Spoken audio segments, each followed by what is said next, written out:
सूरदास प्रभु की मान, सूरदास प्रभु की मान, सूरदास प्रभु की मान, सूरदास प्रभु की, सूरदास प्रभु की मान, किंग किंग होन जा, सूरदास प्रभु की मान, किंग किंग होन जा, सूरदास प्रभु की मान, किंग किंग जन जन जन जन पर, जन जन जन करन पर, निर्भय उठारी तांडव गति मंडन पर, तांडव गति मंडन पर, तांडव गति मंडन पर, तांडव गति मंडन पर, तांडव गति मंडन पर, तांडव गति मंडन पर, नागद गिरधारी नागद गिरधारी, तांडव गति मंडन पर, नागद गिरधारी, तांडव गति मंडन पर, नागद गिरधारी, तांडव गति मंडन पर, नागद गिरधारी।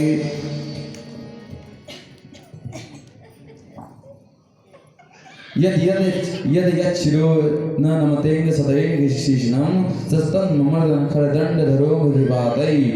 जो जो फल काली नाग ने उठाने के लिए काटने की चेष्टा करी, उतने उतने काली नाग के फल सारे भगवान ने लूलवान कर दिए। नागपतियों ने सोचा कि राम राम, जिसको छोटा सा बच्चा समझ रहा था, इसके तो पेट में दाढ़ी आ गई। तो नागपतियां कहती हैं, बड़ा सुंदर स्तुति करती हैं, न्यायो हि दंड कृत किल्बिषेऽस्मि, न्यायो हि दंड कृत किल्बिषेऽस्मि, तवावतार खलनिग्रहाय, तवावतार खलनिग्रहाय, रिपोसुतानामभितोल्यते, रिपोसुतानामभितोल्यते, तत्सेदमं खलु खलमनाभराय, तत्सेदमं खलमेवानुसन्तम्।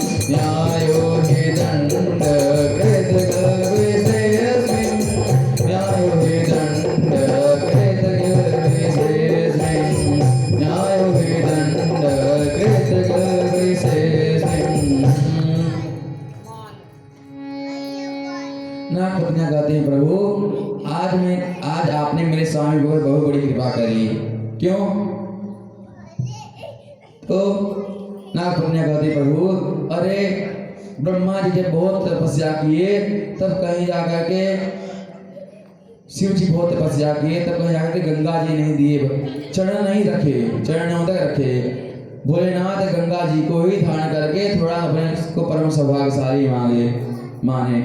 महाराजा बलि ने जब त्रैलोक की संपत्ति आपको दान किया, तब कहीं जाकर के आपने बलि के माथे पर एक चरण रखा। परंतु बड़भागी हैं हमारे स्वामी, जिनको न यज्ञ करना पड़ा, न तप करना पड़ा, न घर छोड़ना पड़ा, न दान देना पड़ा। आपने ही राजी नहीं, अपने ही मर्जी से एक नहीं दो चरण दोनों ही दे दिया। इसलिए मेरे पति के जैसा भाग्यशाली कोई हो ही नहीं सकता। भगवान प्रसन्न हो गए। नागपतियां कहती हैं, प्रभु मुझे कुछ नहीं चाहिए। न नाक पृष्ठम न च सार्वभौमं, न सपारमेष्ठं न रसाधिपत्यं, न योग सिद्धिरपुनर्भवं वा वाञ्छन्ति यत् पादरजः प्रपन्ना। प्रभु मुझे तो आपके चरण रज चाहिए। अंत में भगवान प्रसन्न हो गए और बोले, ठीक। नागपतियां कहते हैं, प्रभु ऐसी कृपा ना करो कि हमारे पति पधार जाएं। तो भगवान बोले, ठीक है। काली नाग को भय दान दे दिए, भगवान नीचे कूद आए, परंतु काली नाग फिर फन पर करके खड़ा हो गया। भगवान ने कहा, देखो देवियां, तुम गिड़ा रही हो, ये अकड़ दिखा रहा है, इसकी अकड़ अभी भी नहीं निकली हुई है, इसे समझाओ।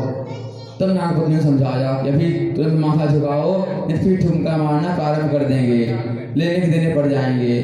काली नाग बोलता है, मैं क्यों झुकाऊं? क्या मैं कोई अपराधी हूं जो इनके सामने सर झुकाऊं? भगवान बोले, क्यों नहीं दुष्ट, तू अपराधी नहीं है। कौन अपराधी नहीं है? तूने अपने विष के प्रभाव से मेरे यमुना जी को पूरा विषाक्त कर दिया है, ये तेरा अपराध है।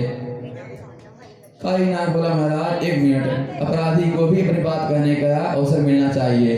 बड़े बड़े से बड़े हत्यारे को भी जो कसाब होते हैं तो अपना कहने का अधिकार देते हैं, तुम्हारी इच्छा क्या है, अंतिम इच्छा बता दो।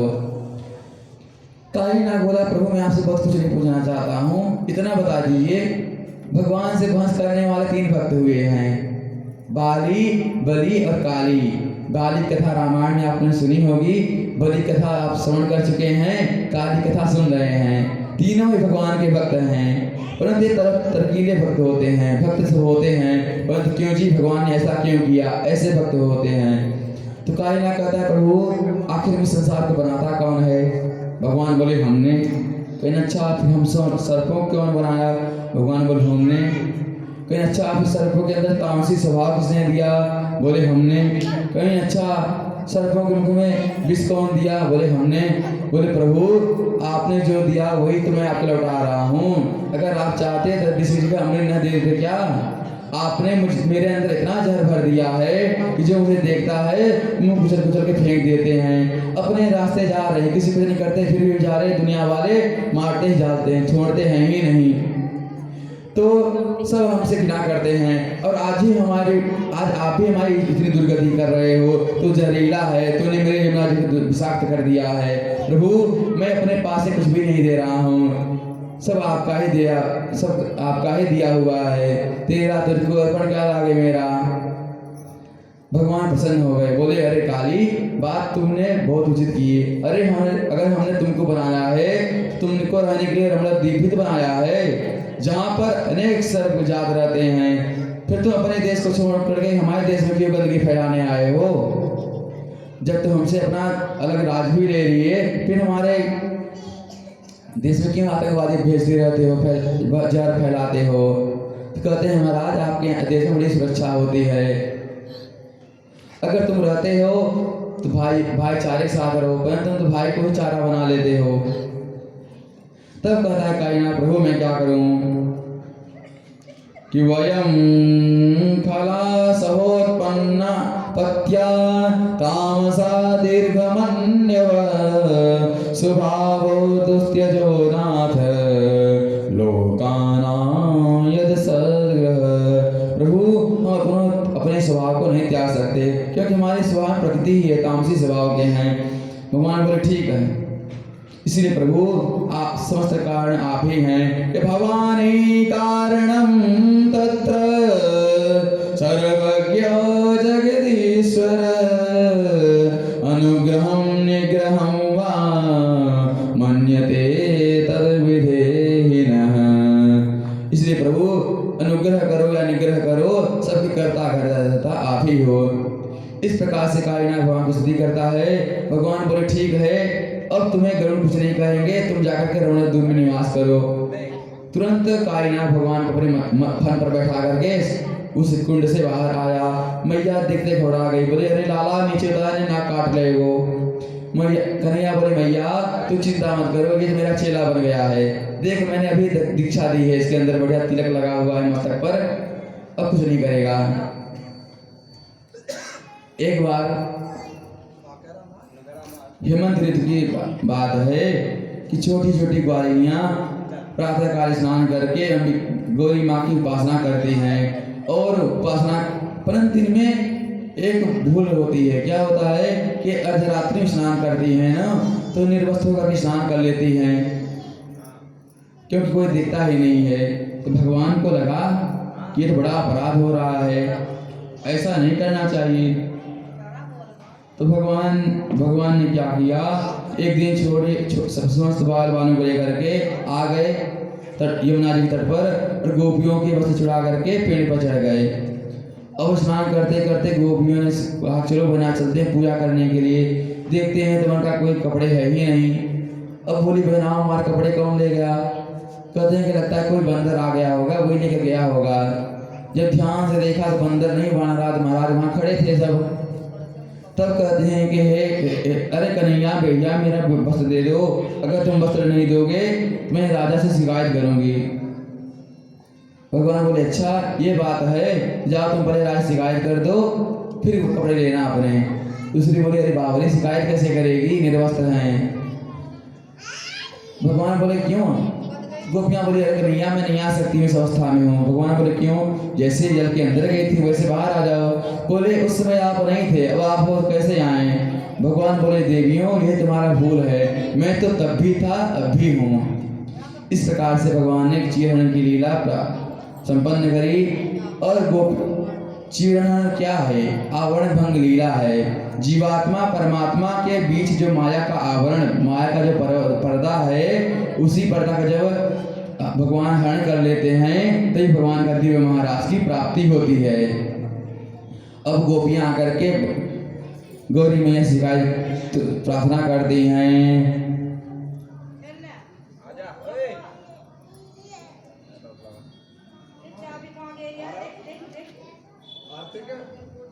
और कहती हैं कि हे गौरी मैया, भगवान श्री कृष्ण ही हमारे पति रूप में प्राप्त हो, ऐसा वरदान दीजिए।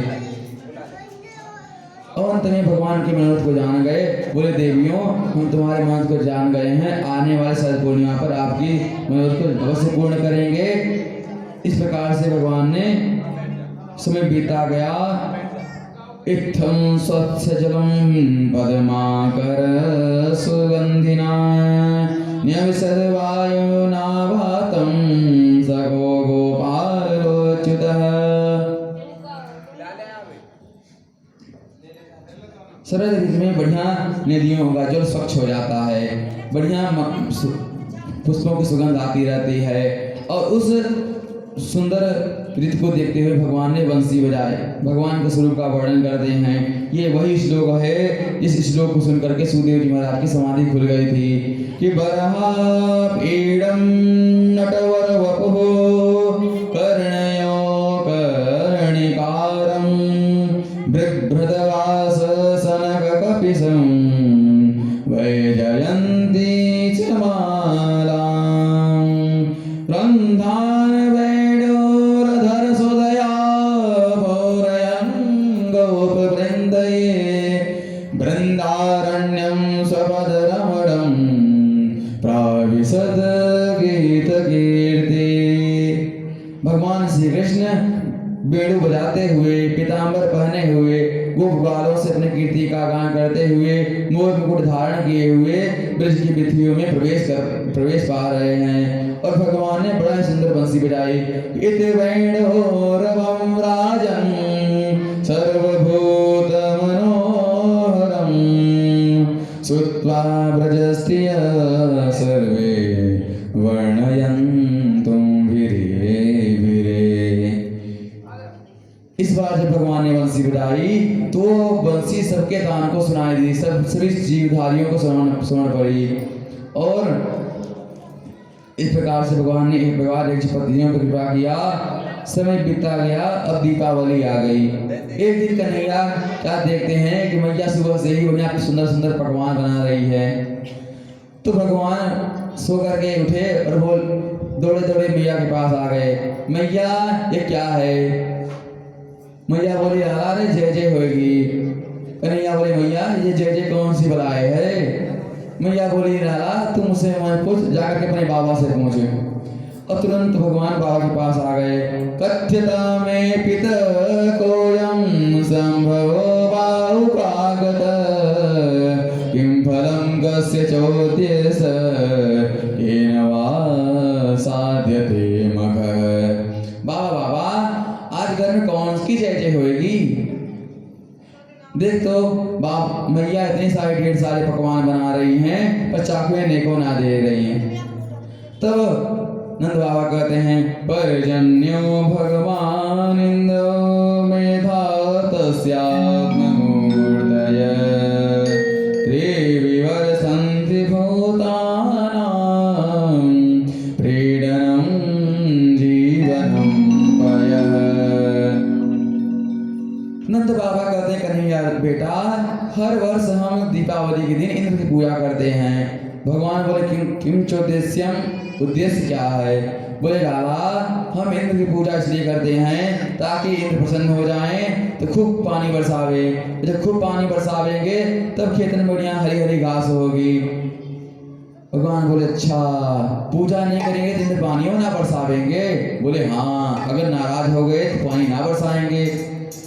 कन्हैया बोले बाबा तो आधे वाला पूजा कर दें और आधे वाला पूजा ना करें तो क्या केवल इन पूजा करने वाला खेत में पानी बरसाएगा?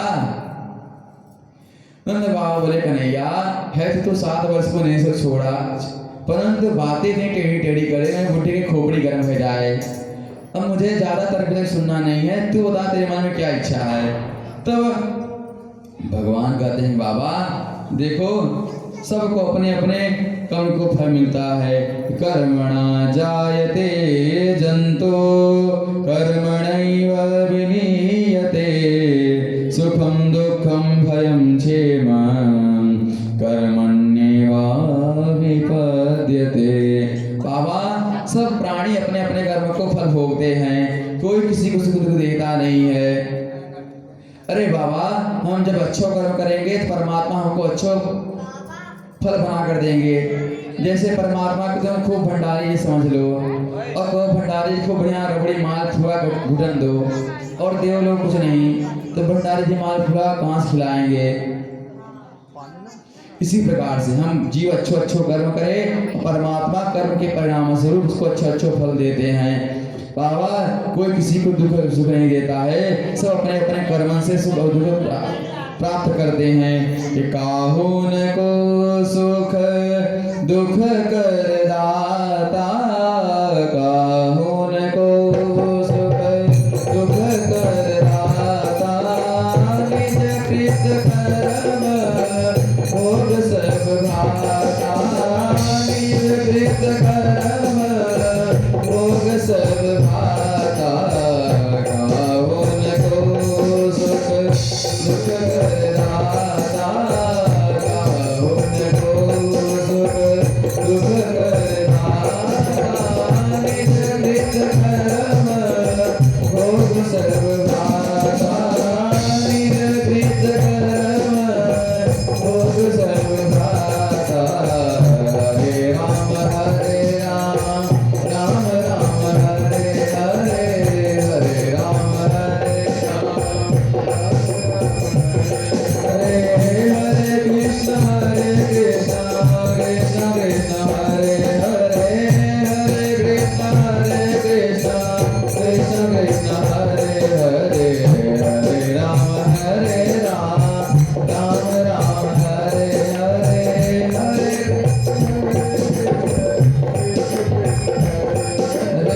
हरे कृष्ण कृष्ण कृष्ण हरे हरे, हरे कृष्ण हरे कृष्ण कृष्ण हरे हरे।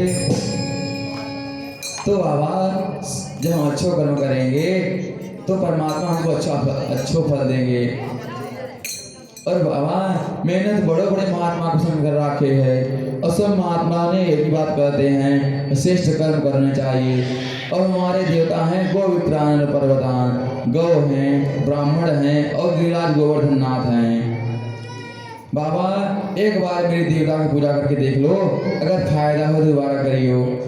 तब नंद बाबा बोले देखो देख रहे हो भैया छोरान को कैसे कह रहे हो? अरे इंद्र की पूजा करते करते सफेद दाढ़ी हो गई, अब की बार चलो गिरिराज गोवर्धन नाथ की पूजा कर लेते हैं। कोई तो बोले अरे भाई अरे बाबा या छोटे से छोरा की बात में तुम इतनी पूर्वजन की परंपरा को तोड़ रहे हो। तो कहते कहते कुछ हाँ करे कुछ नहीं, अंत में निर्णय हुआ चलो अब की बार गोवर्धन नाथ की पूजा करेंगे। सर्वसम्मति से ये स्वीकृति सर्वमान्य हो गई और भगवान तुरंत समस्त ग्वाल बालों को लेकर के गिरिराज गोवर्धन की तलहटी पहुंच गए। बोल गिरिराज भगवान की जय। ब्रजवासी बोले लाला कहाँ है तेरे देवता? भगवान बोले इतने बड़े लंबे चौड़े 7 कोस के देवता नहीं दिख रहे हैं का? ग्वाला बोले राम राम इतने बड़े लंबे चौड़े देवता हैं, कैसे इसकी पूजा करेंगे? बोले हम खड़े तो हैं पुजारी जी महाराज। ठीक है, भगवान बोले चलो पहले स्नान कराओ। ओम स्नानम समर्पयामि, स्नान करावे लग गए। अब ये सारे ग्राम भगवान है नहीं जो सब ग्राम पानी में डुबकी लगा लें। स्नान कराते कराते हजारों कलश मटका के भर के पटक दिए, परंतु इनकी मूछों गिरी ना भई। अब भापते हुए ग्वाला बोले, लाला या मैंने तेरे देवता के ऊपर हजारों कलश डाल दिए पानी, परंतु या की मूछों गिरी ना भई। ऐसे कब तक नहवाते रह जाएं? लाला यमुना जी बड़ी दूर हैं। भगवान बोले कि नेत्र बंद करके भगवान का ध्यान करो, भगवान ने चाहा तो कुछ मार्ग सुलभ करेंगे। तो मन ही मन गोविंद ने गंगा जी का यमुना जी का आवाहन किया, तो यमुना जी की मानसी गंगा प्रकट हो गई। बोल मानसी गंगा की जय। तुरंत हर गंगे करके ब्रजवासी प्रसन्न होकर के गिरिराज भगवान को स्नान कराने लग गए। हाँ, अक्षतां समर्पयामि धूपम दर्शयामि, अक्षत दिखा दिए, धूप दिखा दिए, पुष्पम समर्पयामि, मालाम समर्पयामि, माला चढ़ा दिए। अब भोग की बारी आ गए। हाँ भैया, पर्दा डालो, पर्दा डालो। भगवान बोले हमारे देवता को पर्दा डालने की जरूरत नहीं है, हमारे भगवान चोरी में ही भोग लगा देते हैं। तो नैवेद्य लगाने लगे, मंत्र बोलने लगे और सब नेत्र बंद करके ध्यान करने लगे। तो मधुबंगर बोला, भगवान मधुबंगर बोले, लाला तेरा देवता कितने दिन को भूखा है, अरे हमको प्रसादी मिलेगी, अकेले अकेले टकार जाएगा। भगवान बोले, नहीं नहीं, तुम सुमन को प्रसाद मिलेगी, पहले ध्यान तो लगाओ सही से। बोले, हे गोवर्धन नाथ, आप भोजन स्वीकार करो, भोग स्वीकार करो। सब नेत्र बंद करके ध्यान करने लगे। इतने में भगवान एक रूप से नंदनंदन बने हुए हैं और दूसरे रूप से गोवर्धन के तलहटी पर चार भुजा पसार कर बोलते हैं, लाओ ब्रजवासियों भोग। इतनी तेज से बोले, ब्रजवासी नेत्र खोल में बोले, देखते हैं कि अरे बाबा आज मेरे परम सौभाग्य हो गए जब या गोवर्धन नाथ के दर्शन हो गए। और मैया क्या कहती है, लाला मैं कब से देख रही हूँ कि मुझको तेरी शकल और तेरे देवता की शकल एक सी मालूम पड़े, ये क्या बात है? मैया बोले, अरे मैया, कन्हैया बोले, मैया जा गैया का दूध मैं पीऊँ, वाई गैया का दूध अपने देवता को पिवाऊँ। सो एक ही गैया को दूध पीते पीते हम दोनों की एक ही शक्ल है गई। अब मैया क्या जान रही मेरे लाला ही गोवर्धन करके प्रकट हो गए हो। मैया बोली, ठीक है लाला, अब कोई कमी तो ना आई है? बोले, ना मैया, वो तो कमी नहीं है, परंतु मेरे देवता कह रहे हैं कि 7 कोस की परिक्रमा जरूर लगानी होगी। मैया बोली, ठीक है लाला। तब तक गोपी ग्वाल सब बड़े धूमधाम से भगवान गोवर्धन नाथ की परिक्रमा लगाते रहे। आइए हम और आप भी गोवर्धन की मन से बैठे बैठे मानसी गंगा में स्नान करें और गोवर्धन की परिक्रमा लगाए हैं। तो मन से गोवर्धन चलते हैं और मन से ही आपको संपूर्ण परिक्रमा लगाने का फल आपको बैठे बैठे यहाँ प्राप्त हो जाएगा। बोल गोवर्धन नाथ की जय। अरे मैं तो गोवर्धन को जाऊं मेरे वीर नारायण, मैं तो गोवर्धन को जाऊं मेरे वीर नारायण, मैं तो गोवर्धन को जाऊं मेरे वीर नारायण,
Thank you.